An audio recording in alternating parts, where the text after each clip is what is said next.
Don't clap. That's what she said into the mic before the room even finished reacting to the first sentence. But by then it was too late. The guests had already started applauding. Confetti was still in the air. Glasses were halfway raised. My cousin had just shouted, "Say it again." She held her hand up. The room went quiet.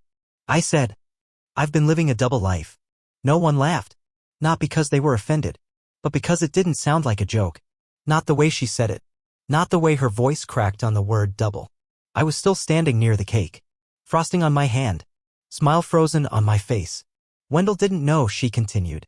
I never meant to hurt him. I was going to wait until tomorrow. But being surrounded by so many people we love, I realized I needed to say it now.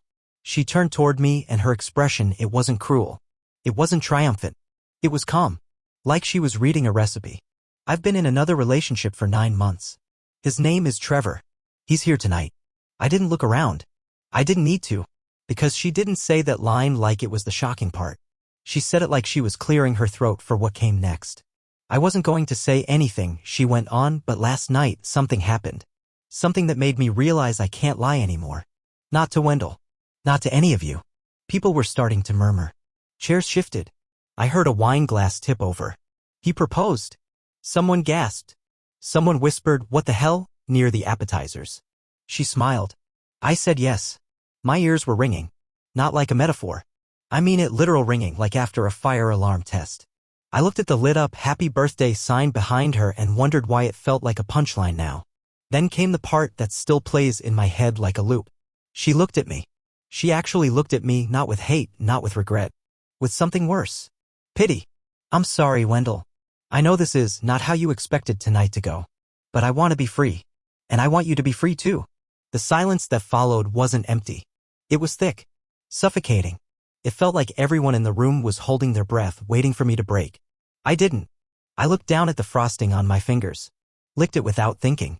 Then I walked straight past the guests, past the guy by the bar I assumed was Trevor, and through the exit door without saying a word. I drove until I hit an empty parking lot behind a closed hardware store. And there, in that cold driver's seat, I finally asked myself out loud. What the hell just happened? I sat in the car with the engine off, hands gripping the steering wheel like it could stop the spinning in my head. The parking lot behind the hardware store was silent, except for a blinking neon sign that flickered open even though the shop had been closed for hours. It was strange how still everything felt out here, compared to the chaos I had just walked away from. My birthday cake was probably still untouched.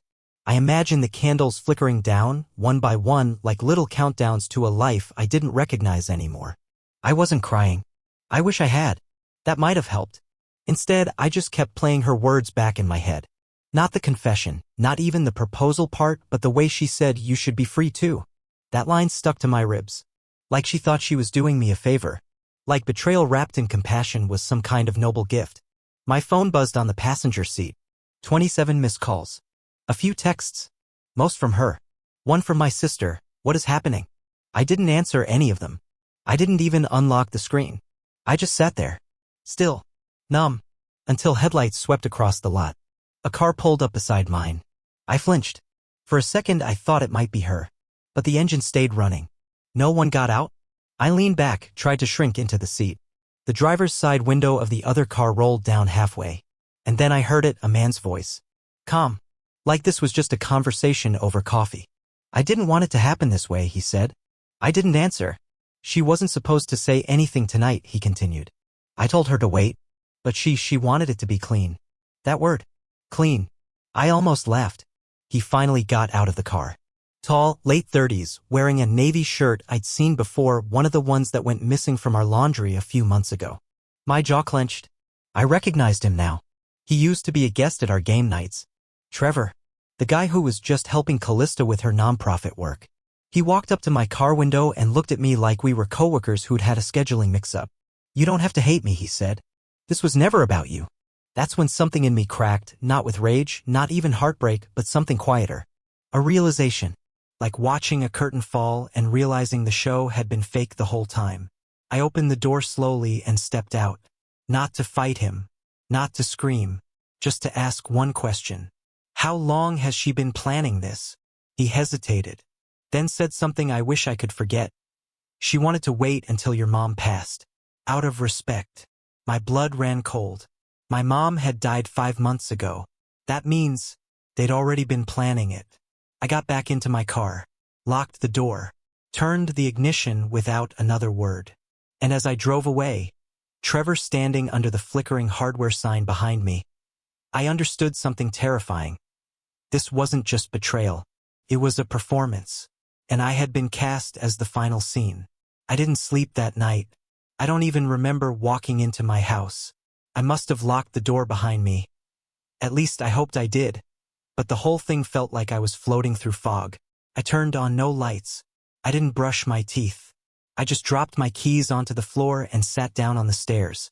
That's where I stayed, staring at the front door in the dark, like I was waiting for the world to start making sense again. Didn't. At some point the sun came up, and light poured through the blinds like nothing was wrong. The birds were chirping. That part hurt the most, honestly, the normalcy. Like the universe hadn't noticed that everything just snapped inside me. When I finally stood, my body ached like I'd been in a car crash. I went to the kitchen, made coffee automatically, and sat down at the dining room table where her laptop was still open from the night before. It was something small, so stupidly normal, but for some reason it made my pulse jump. The laptop, open, screen glowing, like a trap someone forgot to reset. I don't know why I touched it. I never went through her stuff. That was one of the rules in our marriage. Mutual respect, personal space. But today didn't feel like any of that mattered anymore. Her inbox was still open. The last message wasn't from Trevor. It was from someone named Margot F. The subject line, going through with it? I shouldn't have clicked it. But I did. And just like that, the whole night made even less sense. You sure the party is the right place? Won't he freak out? I know the audience helps control the reaction, but if he breaks, it could turn public fast. Also, do not wear red, it'll look too intentional. Subtle colors, remember? And have Trevor stay off to the side until after the reveal. I blinked, then scrolled. P.S. Remember what we said about documentation. You're going to need clean optics if he contests anything. God knows men can get emotional and try to flip it in court. My chest tightened. I kept reading. There were dozens of threads. Emails between Callista and Margot, all dated over the last 3 months. Legal strategy. Financial planning. Even a shared Google Doc with a title I will never forget. Exit plan, August 19th. That was yesterday. My birthday wasn't just a party. It was a scheduled extraction. And I was the obstacle. Somewhere in the kitchen, my coffee had gone cold, untouched. I just stared at the screen like I was watching someone else's life fall apart. Not mine. The woman I had trusted with my worst fears, my dullest stories, my future, had orchestrated this whole thing like a marketing campaign. A reveal. A staged unspooling of the marriage. With color suggestions. Then I found the draft folder. She hadn't deleted them. She must have forgotten in the rush. That's where I found the email she wrote but never sent. It was addressed to Trevor. The subject line was blank. But the first sentence stopped me cold. I still don't know if he read the letter I put in the glove box. Letter? I stood up, knocking the chair back, heart pounding. I went to the garage, opened the car door, opened the glove box, and there, folded neatly beneath the old insurance card and napkin receipts, was a white envelope with my name on it. Just Wendell in blue ink. My hands shook as I slid it open, and what I read inside made everything worse because it wasn't just betrayal. It was her trying to justify it, in a way only someone who'd been rehearsing it in their head for months could do. She said she had tried to love me differently, that I was a good man but not the kind of man who makes a person feel alive. She wrote that Trevor challenged her, that I made her feel safe, but bored, that she felt guilty for lying but not for leaving. The last line? I hope someday you'll understand that this wasn't about punishing you. It was about choosing myself. I dropped the letter onto the passenger seat and sat back. And in that moment, I realized this was never spontaneous. Not an impulse. Not a mistake. It was a strategy. A pivot point in someone else's life plan. I wasn't her husband anymore. I was a line item in a breakup script. She hadn't just left me. She had launched herself and made sure to pack a parachute. By the time I folded the letter back into its envelope, the garage felt like a different world. My car, my tools, the water heater humming in the corner, they all seemed too clean, too quiet, too far removed from what was happening. I had never once raised my voice to Callista in the 10 years we were together. I hadn't slammed doors, hadn't snooped through her phone, hadn't asked where she went when she stayed out late helping with local events. And now, after everything, after the party, the confession, the emails, the letter, I was still hoping, like a fool, that she would at least tell me the rest face to face. So I texted her. We need to talk. Please. I stared at the screen, not blinking. 3 dots appeared. Then vanished. Then nothing. An hour passed. Then she replied. Callista, come to the loft. Not the house. The loft was a small workspace downtown she started renting 6 months ago, supposedly to focus on creative projects. I never questioned it. Again, that was the dynamic. I was the safe one. The one who trusted. The one who didn't check receipts. I drove there without thinking. Parked across the street. The building was dark except for one window glowing on the 3rd floor. Hers. I climbed the stairs slowly, every step feeling heavier than the last. I knocked once. She opened the door instantly like she'd been standing right behind it. Her face didn't show surprise or fear, just annoyance, like I was late to something I didn't realize was scheduled. She didn't invite me in. Instead, she stepped aside wordlessly. The loft was a mess, not chaotic, but lived in a way that made it obvious I hadn't been part of this life. There were wine glasses on the table, a blanket on the floor, 2 mugs in the sink, a pair of shoes by the couch that didn't belong to either of us. She sat down on the edge of a stool and crossed her legs like we were about to start a panel discussion. You said you wanted to talk. So talk. I looked around once more before asking, was any of it real? She tilted her head. Define it. I laughed. Not out of humor, just disbelief. Our marriage. Our life. Me. She sighed like it was a question she'd been dreading but rehearsed anyway. I loved you, Wendell. I just didn't choose you. I stared at her. What does that even mean? It means I let myself be carried along because it was easier than stopping the train. You were good. You were kind. You did everything right. And I still felt nothing most days. That's not your fault. That's mine. I stood there silent. Then I asked the one question I had buried the deepest. Was he your first? She looked up surprised. Not at the question, but that I waited this long to ask it. No, she said simply. Not even close. The world tilted sideways. Since when? She paused. Not out of guilt, but like she was calculating how honest to be. About 4 years ago. I swallowed hard. We'd only been married 6. She nodded. Yeah. I walked to the table, steadying myself on the edge. Who was the first? Does it matter? Yes, I said, through clenched teeth. Because I probably know him. She hesitated again. Then she said the name. And it wasn't Trevor. It was Joel. Our accountant. My friend. The man who'd done our taxes, who came over for Thanksgiving, who once cried to me over his divorce. I felt my knees almost buckle. How many? I asked. She didn't answer. How many? Still nothing. More than 5. She closed her eyes. That was the answer. And still, part of me was hoping she'd say something redeemable, something that would let me believe she just got lost along the way. But instead, she said this. I didn't come here to apologize. I came here to explain. So you wouldn't embarrass yourself trying to fight something that's already over. My hands were shaking now. She stood, walked to the door, and opened it.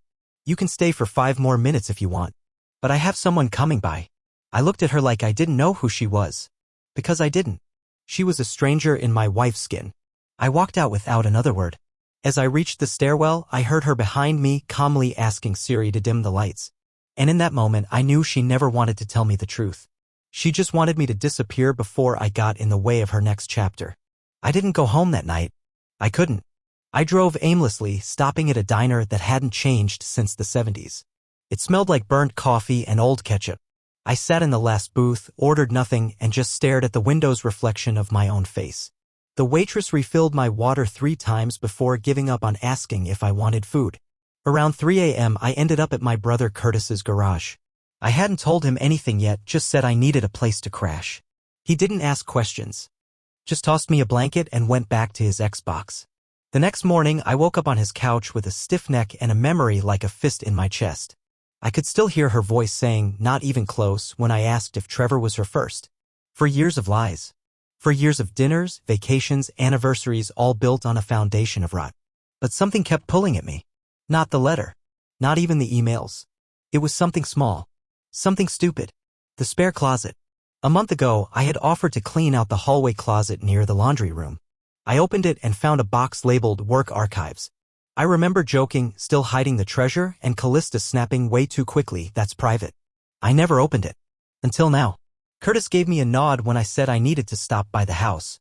She wasn't there. I don't know where she was, and I didn't care. I parked out back, used my key, and slipped into the quiet house. It didn't even smell like home anymore. It smelled like lemon cleaning spray and distance. I went straight for the closet. The box was still there. Inside it was a mess of paper files, folders, receipts. At the bottom, beneath a folder marked Fiscal Reports, Women's Advocacy Collective, was a matte black external hard drive. Unlabeled. Plugged it into her laptop. There were folders named by date. Nothing obvious. Nothing suspicious. Until I clicked one. 07-22_camera_PV. And then I saw it. A grainy, wide-angle video clearly taken from a hidden corner of a small office. At first, I didn't understand what I was watching. The footage was silent. Just Callista and another woman I didn't recognize sitting across from each other. The woman was crying. Callista was taking notes. Then I saw it, a flash of a document. A bank statement. Someone else's. And that's when I realized this wasn't one of her nonprofit meetings. This was a coercion file. I clicked through more folders. Different women. Different men. Different stories. Money. Documents. Photos. Some of them were people I knew. One folder was named after a man I had once met at our community fundraiser. He owned a roofing business. I remembered Callista chatting with his wife for half the night. There were photos of him kissing someone that wasn't his wife. Another file had screenshots of text messages between a married woman and someone listed only as S. The common thread? In every folder, Callista was there, not in the background, not watching, but orchestrating. Like she had built a quiet empire of leverage and secrets. And in one folder, the newest, my name was in the title. When August ending final. I clicked. A draft document. Notes. Legal talk. Settlement prep. And a line that chilled me to my bones. If he resists mediation, consider phase 2. Call M immediately. Remember, he'll fold if pushed. Fold? Who the hell was M? And what was phase 2? That's when I heard the garage door. She was home. I yanked the drive, shoved everything back into the box, and made it out the back door seconds before she walked in. As I backed out of the alley, heart pounding, one thing was finally clear. She wasn't just cheating on me. She was running an operation. And I had no idea how deep it went or who else she had already destroyed. I spent the next 48 hours feeling like I was standing on a frozen lake, waiting for the ice to crack beneath me. I didn't go to work. I didn't respond to any of Callista's texts, which had suddenly gone from curt to disturbingly casual, as if the last week had never happened. She sent me a photo of a dog she passed on the street. A meme. Then a message that said, "Still love your sad breakfasts," like that was some nostalgic olive branch. I didn't reply. I just stared at her words, wondering how someone could fake warmth after orchestrating something that cold. I didn't tell Curtis about the hard drive. I didn't tell anyone, honestly. I wasn't ready to say it out loud that the woman I'd shared my life with had been building a private vault of leverage and secrets while I mowed the lawn and fixed the damn smoke alarm. I needed time to think. To breathe. To figure out if what I'd seen was real or just misunderstood. Then, late that night, I got a call from a number I didn't recognize. Normally I wouldn't answer, but something in me said do it. "Wendell," the voice said. Male. Quiet. Nervous. Yeah, I answered slowly. "My name's Ezra. You don't know me. But I know your wife." The air left my lungs. "What is this?" I asked. "What do you want?" "I'm not trying to hurt you," he said quickly. "I'm trying to warn you." I stepped out of Curtis's garage and walked into the night. The street was empty. Still. The kind of silence that makes every noise in your head louder. "You were at the fundraiser last year, weren't you?" he continued. "Yes. I was the event coordinator." Callista approached me after, said she wanted help organizing donations for her women's project. I didn't think much of it. But then things got weird. He paused. I didn't know she was married until 3 months in. I was seeing her. My stomach dropped. I tried to end it. She didn't like that. What did she do? She told me she had access to emails. Messages I sent from my work account. Personal stuff. Embarrassing. She said she could make sure I never worked in this field again. She said no one would believe me if I talked. That she had receipts. He sounded ashamed. Like a man who'd been led into a trap and realized too late it was baited just for him. I leaned against a tree and asked, "Why are you telling me this now?" "Because I know she's doing it again." I heard from someone else. A woman named Laurel. She worked with her. Same thing. Same pattern. "What do you mean pattern?" "I mean she doesn't just cheat. She tests people. She collects things, files, leverage, conversations. And when they disappoint her, she flips the switch. They become disposable. But she doesn't just leave them. She breaks them. Quietly." He hesitated. "I think you're next." "I already was." "No," he said. "You don't understand. If she's building a case file on you, it's not about divorce. It's about something else. Something worse." I felt dizzy. He took a breath. "I have a recording. From 2 months ago. You were at your cousin's wedding.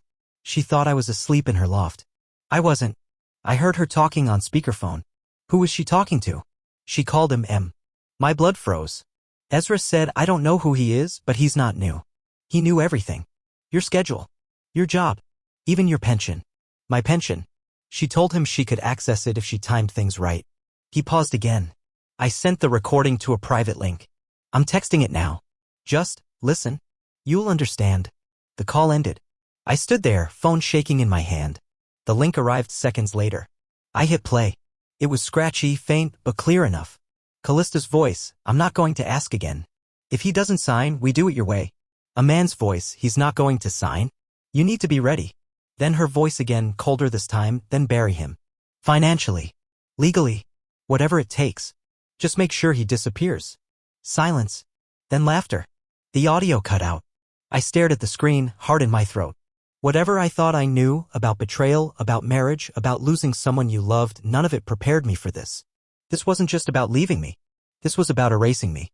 By sunrise, I was already outside a cafe that hadn't opened yet, gripping a flash drive in my coat pocket like it was a weapon. It contained the recording Ezra had sent me, copied and encrypted, hidden under a fake folder labeled tax receipts. I couldn't sleep. Couldn't eat. Couldn't even hear myself think without replaying that last sentence on a loop. Just make sure he disappears. Those words weren't a metaphor. They were logistics. For the first time in my life, I knew what it meant to feel hunted. I didn't go to the police. I didn't even know what I could report. A conversation? An encrypted email? A few shady audio clips and an external drive filled with blurred office footage? It wasn't evidence, not yet. And besides, what would I tell them? That my wife was manipulating men into legal collapse while posing as a nonprofit visionary? That she had a partner, a man known only as M, helping her destroy people who got in her way? No. I needed more than words. I needed proof. Real, unshakable proof. I returned to the house that afternoon while she was still gone. I didn't go in through the front door. I picked the back lock, a trick Curtis taught me when we were 15, using a clipped bobby pin and a steady hand. I felt sick doing it. Not because it was wrong, but because I had to break into a life I used to call mine. Her laptop wasn't in the usual place. Not on the dining table. Not in the kitchen. I went upstairs. Checked the guest room. Her side of the bed. Nothing. But when I opened the hallway closet, the one near the upstairs laundry chute, I found a small lockbox behind a stack of towels. It was fingerprint locked. But she was careless with her tech.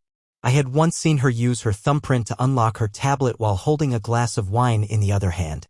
I remembered the smear she left. I remembered where she kept that glass, the one with the etched rim she loved so much. I grabbed it from the kitchen cabinet, angled the bottom just right, and pressed it gently to the scanner. Click. The box opened. Inside was a small black notebook, not digital. Handwritten. Old school. That's what made it terrifying. The first page was a list of dates, each tied to initials. Then notes beside each one. Cold, clinical phrases like unstable but pliable. Avoid direct confrontation. Or threatened exposure. Neutralized via HR partner. No follow-up.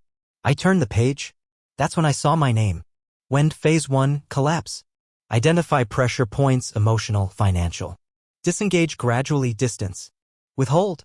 Replace with dynamic figure T. Contrast must be visible. Encourage dependence on routine, avoid alarm. Key assets, pension, vehicle title, shared account. Phase 2 was blacked out in thick Sharpie. But I didn't need to read it. I was already in it. I scanned the pages. There were names of people I barely knew, people I'd shaken hands with, smiled at across buffets. I had no idea how far this thing reached. But one page finally gave me the thread I needed. M. Alt contact. Redwood/Project Lamprey. Those weren't random words. I remembered them. Redwood was the name of the co-working space where Callista said she met with clients. And Project Lamprey, that was the folder I saw once when she borrowed my printer. I remember the word because I had asked her, "What's a lamprey?" and she said something that latches onto you and never lets go. Back then I laughed. Now it felt like a confession I'd missed. I took photos of every page, uploaded them to 2 cloud backups. One to a burner email I created that morning. The other to a folder only Curtis could access if something happened to me. And then, like a fool, I did something reckless. I went to Redwood. I didn't tell Ezra. I didn't bring Curtis. I didn't even bring a plan. I just walked into the glass building on Harrow Street, took the elevator to the 4th floor, and stepped into the Lion's Mouth. The co-working space was quiet. A woman at the front desk smiled and asked if I had an appointment. I lied. Said I was meeting Michael from Lamprey. She paused, then nodded. Oh, room 4B. So it was real. I followed the narrow hallway, every step like thunder. The closer I got, the tighter my chest felt. The door to 4B was slightly ajar. Inside, there was a man. Late 40s. Salt and pepper hair. Calm face. Sharp suit. He was sitting at a desk alone, reading something on a laptop. When he looked up at me, he didn't flinch. "Wendell," he said, as if we were scheduled to meet. I froze. "I was wondering when you'd show up." That's when I realized. He knew everything. He motioned for me to sit. I didn't move. He smiled faintly, folded his hands in front of him like a professor about to explain something unpleasant in very polite language. "Wendell," he said again, "this was never about destroying you. It was about redirecting outcomes. For everyone's benefit." I laughed. Actually laughed. "Is that what you call it?" He didn't flinch. "You weren't supposed to get this far. But since you did, let's talk about what happens next." I reached into my coat, slid the flash drive across the desk. He didn't touch it. "You already know what's on there," I said. "I've made copies. If anything happens to me, it goes to the press. And the state attorney. You know the drill." He tilted his head. "You don't want to start a war, Wendell." "I'm not starting one," I said. "You already did." There was silence. Thick, deliberate. Then he said something that made my skin crawl. "We can make this go away. No consequences. No headlines. You get a clean exit. Property split in your favor. Even a financial cushion. You walk out whole. And Callista?" He shrugged. "She'll be fine. She always lands on her feet." I stood up, then let her land without stepping on my neck. He didn't stop me when I turned and walked out. No threats. No warnings. That was the scariest part, how calm it all was. Like they were used to men like me coming in, rattling cages, then backing down. But I didn't back down. Instead, I did something I should have done years ago. I told the truth. I went to my lawyer. Gave him everything, the notebook scans, the audio, the footage from the hard drive. Ezra came with me. So did Laurel once we tracked her down. We signed statements. Filed reports. Quietly, carefully. Within weeks, the pressure built. Callista didn't text again. She sent a letter instead through her lawyer. A settlement offer. Far more generous than expected. Full asset disclosure. No custody disputes. No fight. She folded. Just like they said I would. But I didn't gloat. I didn't burn her life down even when I had the match in my hand. Because the only way to win with someone like her is not to play their game. I moved out of Curtis's garage and into a small lakeside cabin up north. It's quiet. Simple. I work remote now, contract work. It's not glamorous. But I sleep. And I breathe. Ezra checks in sometimes. We joke about starting a podcast, Men Who Almost Got Eaten Alive. Maybe one day. For now, I spend mornings fishing and evenings watching old detective shows. I thought I feel broken. But I don't. Because the truth didn't destroy me. It set me free. And in the end, that was the real surprise.